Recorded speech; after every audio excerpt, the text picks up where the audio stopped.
Labirin penghapusan miskin ekstrim.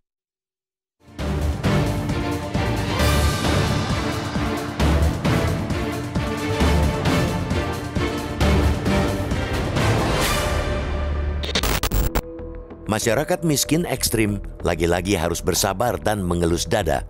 Sudah hidup mereka serba susah, mereka juga masih kerap menelan janji panjang nyaris tidak bertepi. Tekad Presiden Joko Widodo untuk menghapuskan kemiskinan ekstrim tahun depan di akhir pemerintahannya kembali terancam gagal. Tekad yang diungkapkan pada 4 Maret 2020 itu berpotensi menjadi janji yang tinggal janji karena ruwetnya penanganan kemiskinan, termasuk belum beresnya data dan ukuran kemiskinan. Presiden Joko Widodo telah mengeluarkan instruksi Presiden nomor 4 tahun 2022 dalam rangka penghapusan kemiskinan ekstrim itu. Inpres yang diteken pada 8 Juni 2022 dan berlaku sampai 31 Desember 2024 itu melibatkan lebih dari separuh anggota Kabinet Indonesia Maju dan seluruh kepala daerah. Target itu lebih cepat 6 tahun daripada target tujuan pembangunan berkelanjutan atau SDGs. Di atas kertas, upaya tersebut telah membuahkan hasil. Berdasarkan data BPS, jumlah kemiskinan ekstrim di Indonesia mencapai 1,12% atau 3,1 juta orang per Maret 2023. Angka itu turun jika dibandingkan dengan situasi pada Maret 2022 yang mencapai 2,04% atau 5,59 juta orang. Sementara itu, secara nasional jumlah kemiskinan per Maret 2023 masih di angka 9,36%. Padahal jumlah orang miskin ditargetkan menjadi tinggal 6,5% dari populasi atau paling apes 7,5% sesuai Rencana Pembangunan Jangka Menengah Nasional 2020-2024. Itu artinya tenggat tinggal 1 tahun. Sekretaris Eksekutif Tim Nasional Percepatan Penanggulangan Kemiskinan atau TNP2K, Suprayoga Hadi memperkirakan kemiskinan ekstrim pada 2024 akan menjadi antara 0,5% untuk perhitungan optimis dan 0,7% yang realistis. Suprayoga menyebutkan untuk mencapai angka 0% tahun depan jelas mustahil. Kalaupun target dari pemerintah tercapai, masyarakat yang hidup di kemiskinan ekstrim akan tetap ada di tanah air. Suprayoga pun mengungkapkan persoalan ketiadaan data tunggal untuk program penanganan kemiskinan menjadi sebabnya. Akibatnya, program bantuan sosial alias bansos yang digulirkan pemerintah seringkali tidak tepat sasaran. Itu sebabnya Komisi Pemberantasan Korupsi masih saja mendapati temuan korupsi di sejumlah pemberian bansos.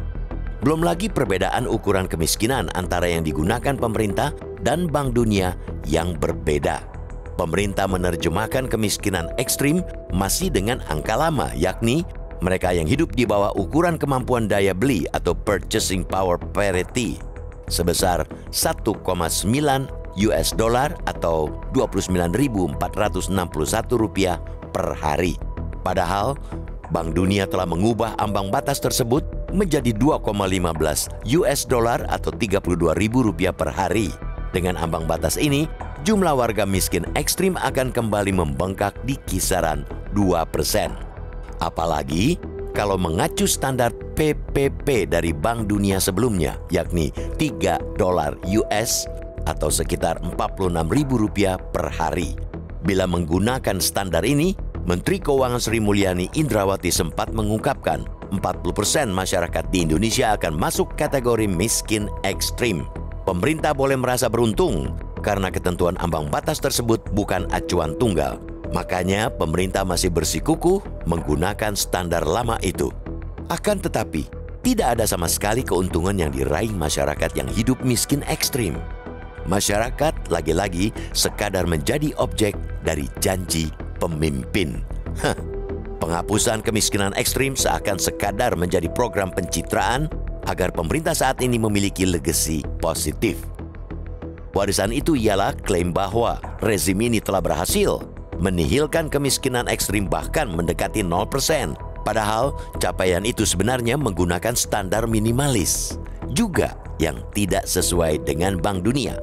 Pernyataan seorang pemimpin ialah sebuah harapan bagi publik. Bukan kali ini saja. Pernyataan atau janji Joko Widodo meleset. Janji rata-rata pertumbuhan ekonomi rata-rata 7% dalam kurun 10 tahun pemerintahannya misalnya, pasti jauh panggang dari api.